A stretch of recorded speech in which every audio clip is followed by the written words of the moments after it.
Hello everyone. So I am here with Akira and we are doing scent training in order for her to read my heart rate. We just started this. I did it for about 5 minutes a few days ago, introducing it to her. Enough. And so now we're actually like doing the training and showing her what to do. So first, you're going to need to take 3 samples when you're doing scent training. So for me, I took a sample of when my heart rate is normal, when my heart rate is too high, and when my heart rate is too low. So I'm just doing 2 samples right now, and then I'll introduce a third one later on.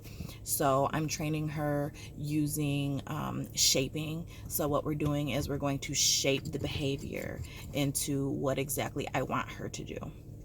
So first, I'm going to ask her to identify the difference between the smells. So right now, I have a tube that has a cotton ball that's soaked in my saliva. So each tube has a cotton ball soaked in my saliva. In this tube, it is when I have a regular heart rate. This tube with the sticker on it is when I have a high heart rate. So I'm going to ask her to check and identify the difference between the tubes. And I'm going to ask her to touch it. Now, she already knows what touch means. She's already learning. I've been teaching her what check means over the past few days, where I actually, you notice she gets really close to my mouth because she's trying to smell like the differences in my saliva. So I allow her to get close to my face and I ask her to check me. And at that point, she hasn't really known what it's meant yet. But now that I'm introducing the scents, I think she does. So I just started this about 2 minutes ago. And then I started the video because I wanted you guys to be able to see. So I'm going to get a couple treats handy so I can excuse my messy back seat. Akira, come here. Check. Check. Good job. Good job, honey. Okay, nope, take the treat. Treat. Nope, she wants the, there you go. So what she did was she smelled both tubes and she touched the one with the high heart rate saliva ball to identify the difference. So I'm going to switch their positions now because it was on this hand, so I'm going to move it to this hand. She's back there gnawing on one of her bones, so she's pretty occupied. Akira, come. Check. Check. Nope. She got that one wrong. Nope. Nope. This is the one you want. This is the one. Oh, good girl. Good. Touch. Good job. Okay. So just now she got it wrong. She actually, get back. Go in the back. Go on. So she got it wrong and she actually touched the one with the regular heart rate instead of the high heart rate. So what I did was I told her no, that wasn't the one. I removed it from her mouth, and then I had her then check the sample with the high heart rate. When she responded by licking it and trying to take it, that's when I gave her the treat. So you don't always have to look for perfection. I look for progress. So if you can, they don't have to, be able to touch it or paw at it or bite it right away. But if you can tell that maybe when they start smelling the one that you want them to smell, they get a little bit more excited or they get a little bit more aggressive as to like trying to take it out of your hand, or that they know the difference, you want to reward that behavior so that you can shape it into them touching, barking, or doing whatever behavior you want.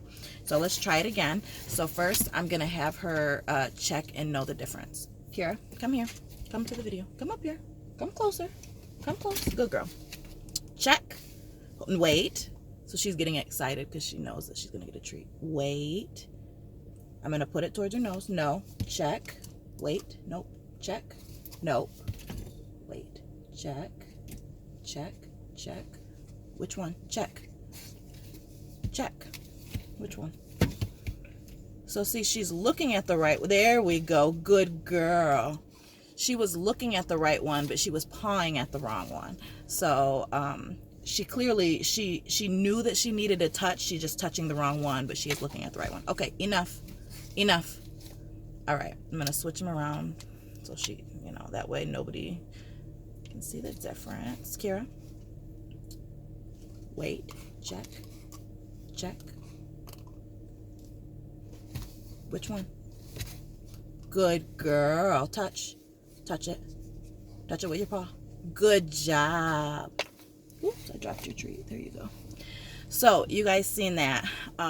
Again, she was looking at the correct one and even biting at the correct one, but she was pawing at the wrong one because the wrong one was closer to her, and she just knows she needs to do the action of pawing.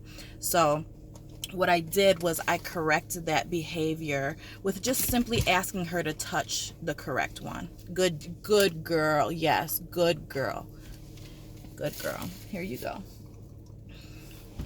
So, if your dog is having a hard time identifying the differences between them, Kira, hold on, honey.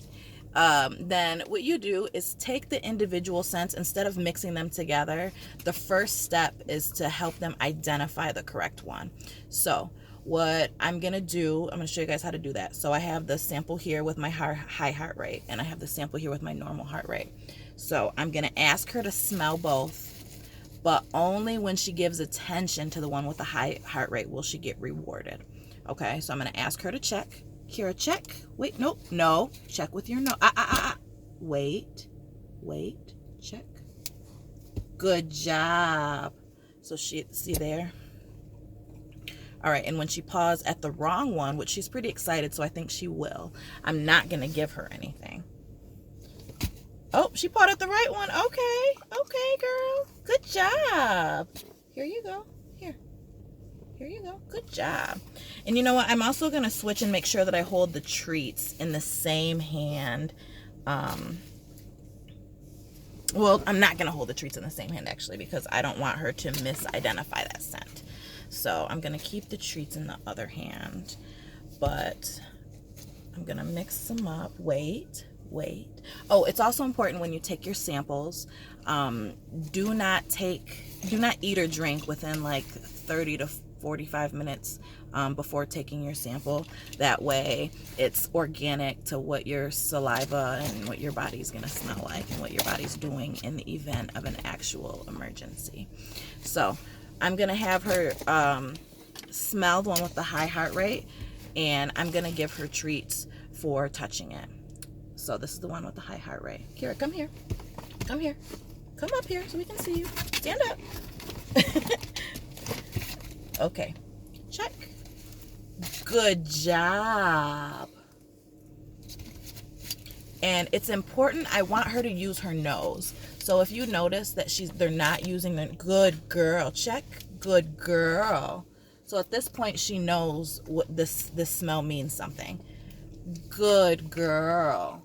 So I'm gonna keep rewarding her for alerting. Okay, so now I'm going to introduce the one without a scent. Leave it. And I do not want her to alert to it. So, nope. I'm going to keep this. Good. Nope. Good girl. And when she goes back towards the other one and touches it, nope, I'm going to give her a treat. I'm going to bring the treats up here because she wants them.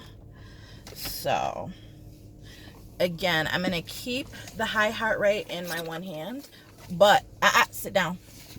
I want her to smell my normal heart rate and not react. So, check. Good girl. So she smelled this. I'm sorry, you guys can't see. She smelled it and still went right back over to the one with the high heart rate. So, nope. Leave it. So this is the one with the normal heart rate. Kira, nope. No. Don't touch. Check. Nope. Check this one. Good girl.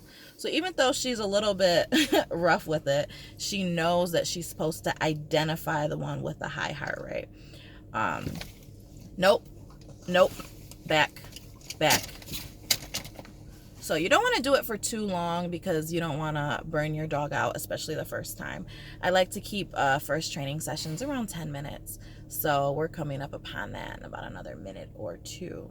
So what I'm going to do is I really like these tubes. They're joint tubes, like doob tubes, because you can pop them open. I want to really let her smell. So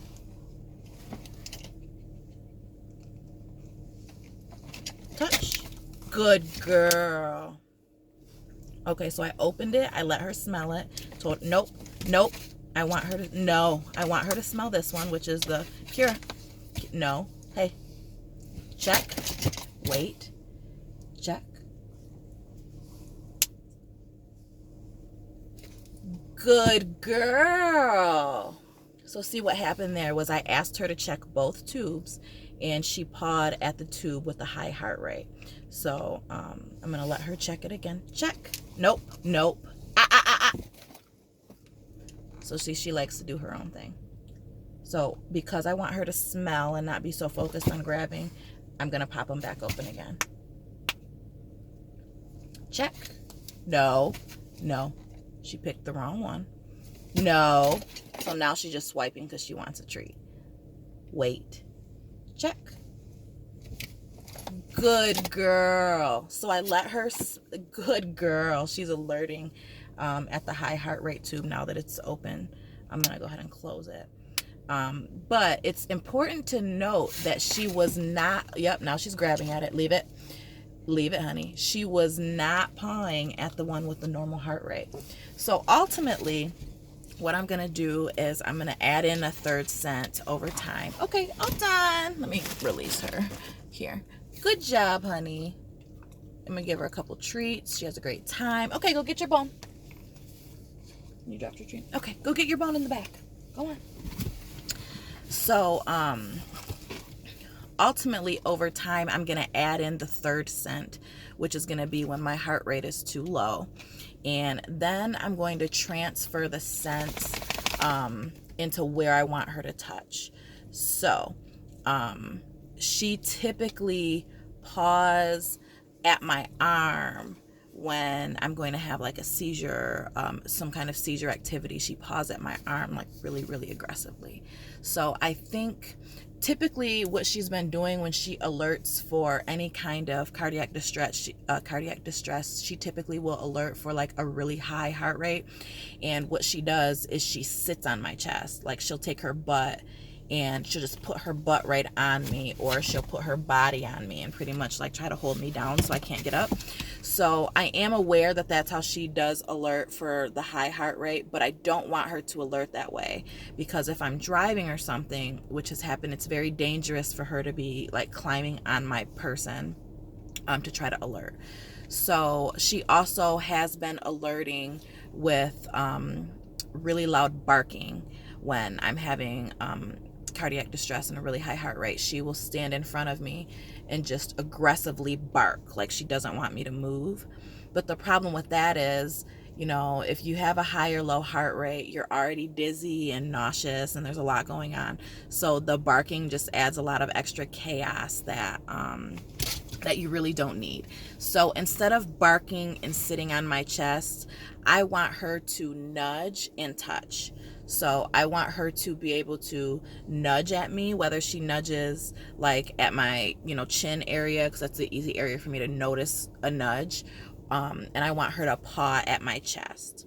So another thing that I happen to do in between these is I wear a little, what is it? I don't know, like a pulse reader. I was trying to say that. Oximeter word or whatever that is, but it's early. So anyways, I wear this around my neck. That way, whenever I think she's doing something that could be an alert, whether it be a bark or a touch or a nudge or something like that, I can check to see if my heart rate is too high. So like right now, it's a little high, 102. Here for you guys, 104. I typically start to see symptoms anywhere between like 96 and 110. So right now it's 104. I'm going to ask her to come over and check me and touch. Kira, come. Check. Check. No, she's smelling the treat. Kira, here, check. Bring her close to my face. And then I'm going to ask her to touch. Kira, touch. Touch. Touch back. Okay, good job. Now, even though she didn't touch exactly where I want her, which will probably be like, I want her to identify like on my chest, on my chest area. Good job, honey. See, so I will shape that so that it's a little bit of a better handle on it. But the important thing is that she's able to smell my saliva. So I make sure that like when I talk around her, that I'm blowing my saliva so that she, or not my saliva, but you know, blowing out my breath so that she can smell the changes in my saliva. And she also does lick at me too. When she knows something is coming, she'll do like a lot of hand licking, which I hate. But yeah, so for example, let's see what it is right now.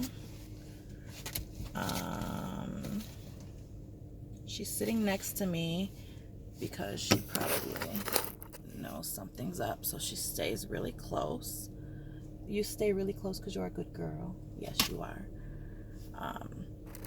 So right now my heart rate is 95, which is not high enough where I want her to notify me. So okay, now it's 97. So in a situation where it's kind of on the cusp, give me my hair tie, thank you. When it's kind of on the cusp between high and low, I will not use that as a time to test the indicator, because it can be confusing if, say, okay, for example, it's 96 right now. So anything over 96 is when I'll typically start to have symptoms, and then when it reaches about 120 is when the symptom, I have to make sure I'm seated. So anyway, so 96 and above is when I want her to indicate. I am not going to have her check me when I see that I'm like 94, 95, because I don't want to confuse her with whatever changes might be going on. I want it to be clear, like, hey, 96 is when I want you to indicate. So when my heart rate typically will stay around like 88-ish. So I will have her check me when I'm in the 80s. That way she knows that that's normal. And then for the low indicator, she's going to be indicating at 60 beats per minute and under. So anything under 60, sometimes it gets into like the, you know, 30s, 40s, 50s, and I'm having heavy symptoms, and at that point I absolutely need her to indicate. So it's just important that you make sure that those indications are clear. Make sure that your saliva for your samples are not too close together with, you know, the line, the median line of where you know, the indication stops and begins.